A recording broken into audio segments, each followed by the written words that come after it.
Hello, welcome back to my channel. Well, tonight I think it's going to be Joy who is channeling. I want to know, have you ever realized that you had been using like a different form of, like, say, your empathy or your power, and that it had started longer than you expected? I was thinking about some things that I experienced in California, and how when I sort of got visions, like I saw it as like a mental movie, and felt like whatever was going on in the action. Um, Instincts, and getting visions. And I realized that I was really beginning to get visions in Cali. I just really thought of it as my brain like showing me a picture of what I was imagining. But like things like vision and um, clairaudience, clairvoyance, and such like that, they have a lot to do with the imagination of the person who's experiencing it. And then also the interpretation has a lot to do with what the way their brain interprets such visions. And sometimes they don't, I don't have an interpretation for a vision, or why it led to certain actions that I saw after, in the vision, after I beheld the first original vision, why it led to the rest of the unfolding. But it's interesting in that it really just, I think it works from my brain. I think when I started talking to the angels, it was like some of the images that were coming to me didn't speak my language, but that I didn't hear the language that they would have spoken or would be speaking, but rather English. So I determined that they must be speaking a form of angelic that our brain actually puts into the language that we know best. The language that we know best. But that's just my ponderings. I'm not exactly sure how it works, but it doesn't seem to be a barrier. So I think that you will hear them when you deal with the angels in the language that you are most familiar with, most comfortable with. Because the last thing they would want is a miscommunication because of a language barrier. Anyway, that's my own opinion. But tonight it is Joy's turn, as I said. So I'm going to step away and just let her go.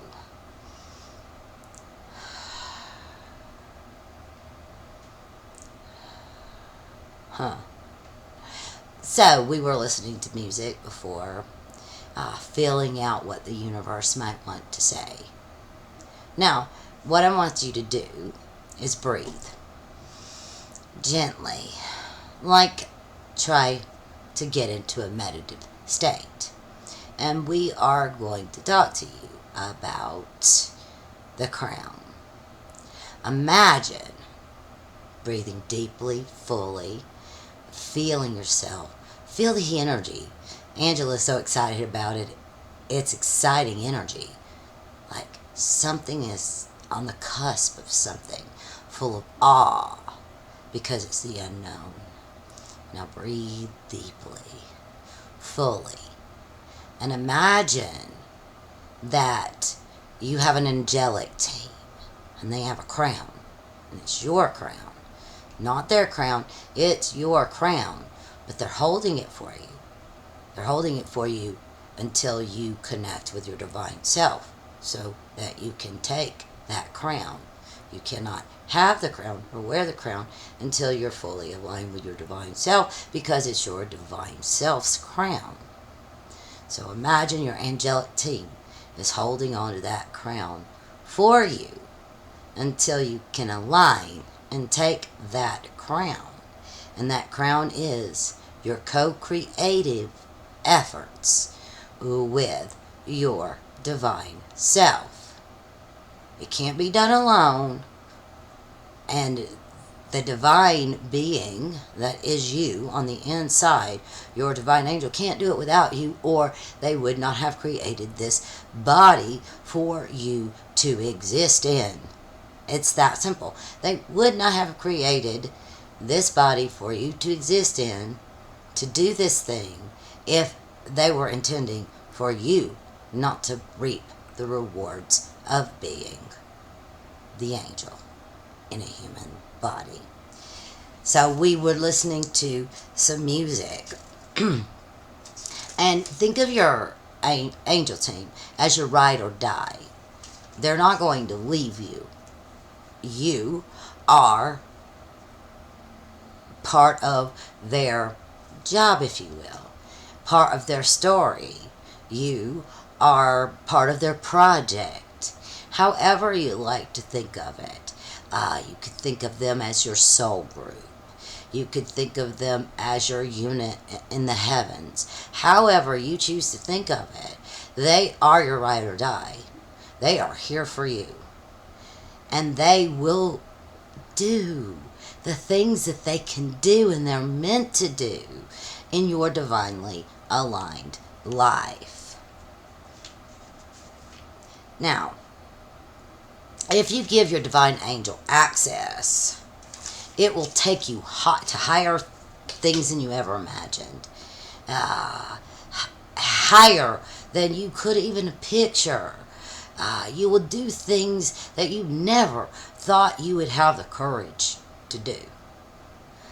Share things that you never thought you would have the courage to share about yourself. And then you can think, when you're fully connected, think to yourself, can I soar? Can I actually use these wings to soar? First, you must meet with your divine self. But yes, you can use those wings to soar. You will find yourself being able to effortlessly flow from one thing to the next thing in the infinite now. In the infinite now. And you will find yourself not thinking too hard about your plans.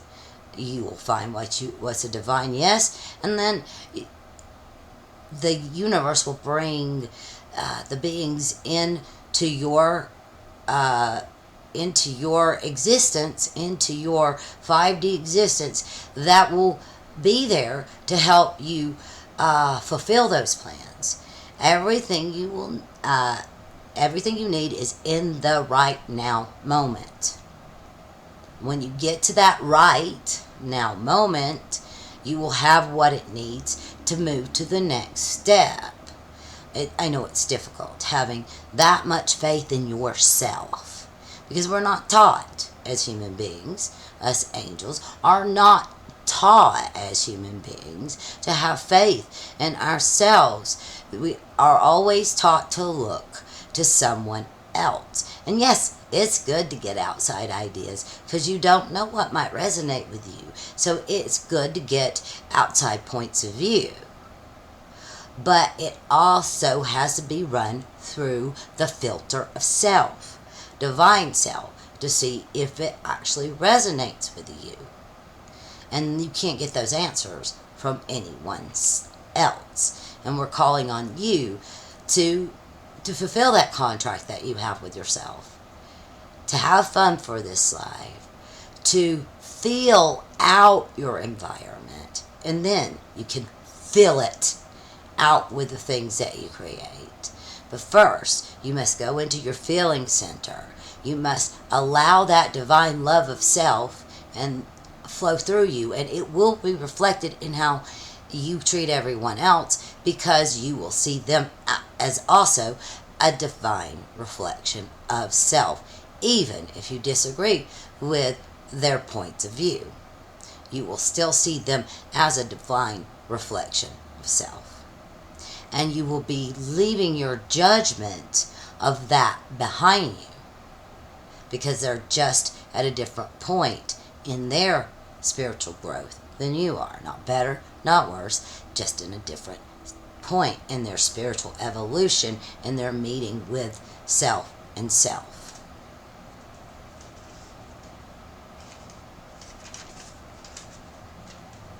So when you unite with your angel and act as one,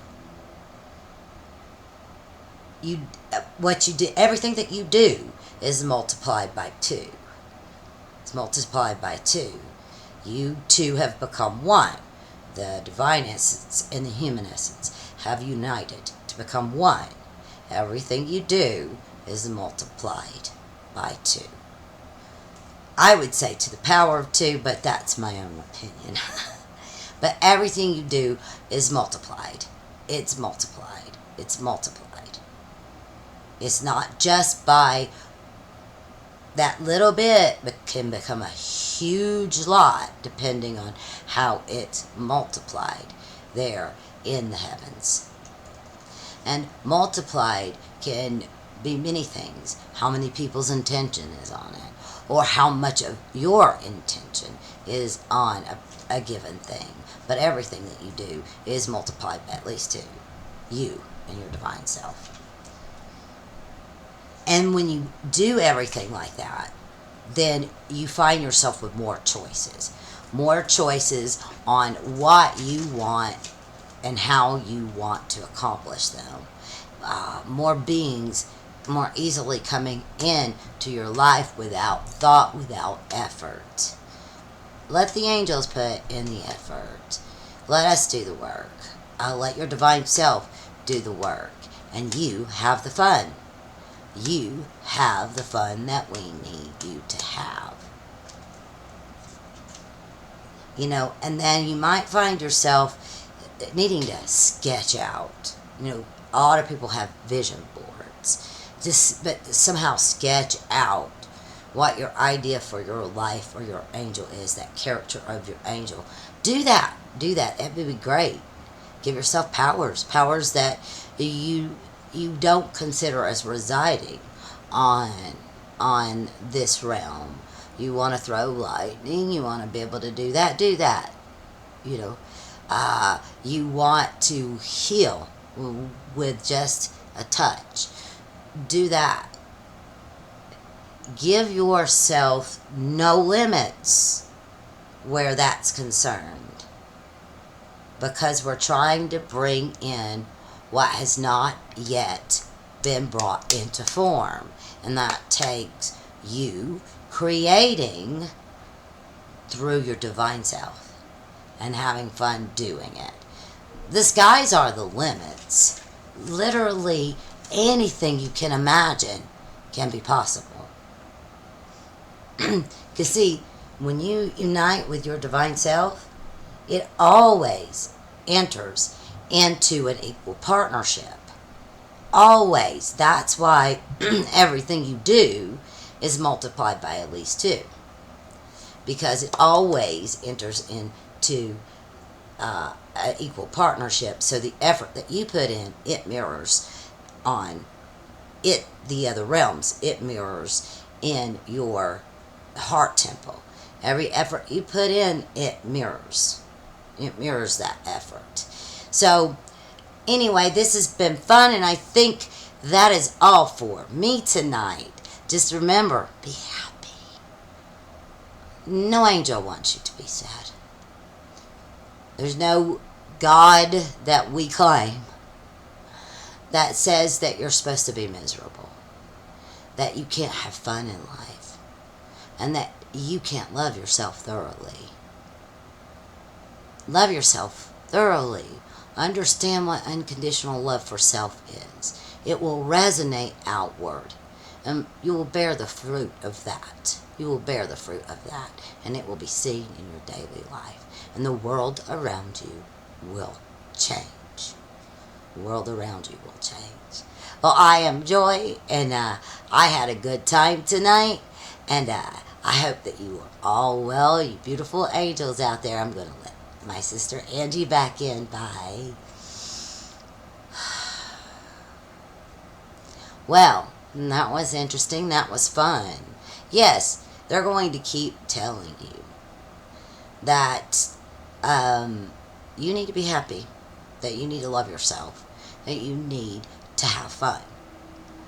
Believe you me, I went through the remembrances with them. I have been talking to them for 5 years, and I hear a lot of the same messages because we do stand in our own way for attaining these emotions. So just stand out of your way and realize everything's right in your world. You're living in the divine now, and everything else will take care of itself. Do what you feel called to do in each now moment. We love you guys. I'll see you next time, beautiful emissaries. Bye. Love you guys. Bye.